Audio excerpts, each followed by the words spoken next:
David. Okay, what's it doing way up north if there never was a centralized kingdom? And even beyond that, as we speak, archaeological excavations are continuing in Jerusalem itself, the city of David, and there is good reason to believe, and I'm now quoting Israeli archaeologist Elad Mazar, that they have in fact uncovered the foundations of the palace of King David himself. I've been to that site. It's remarkable. So you have to be careful again, and I think that the biblical account really holds water on so many different levels. That doesn't mean it's perfect. Sure. What do you think, well, speaking of which, this notion of Hebrews being slaves within Egypt and the idea of Moses, parting the Red Sea to flee them, what do you think the relationship was between this kingdom of Israel and Egypt? Do you think that it was basically essentially a neighboring kingdom? Was it a vassal state?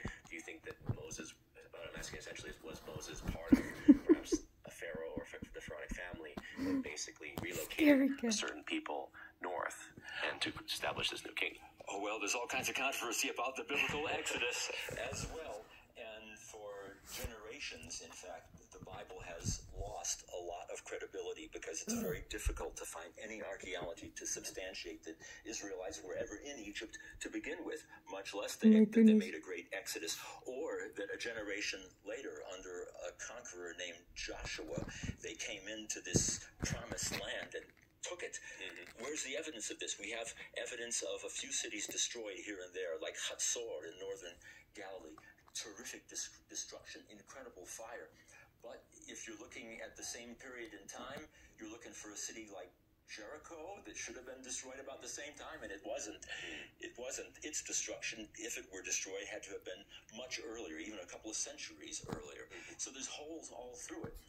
Now, however, there's some suggestion that maybe we've been looking at the wrong time period entirely. Maybe we should be looking a couple of centuries earlier. And we find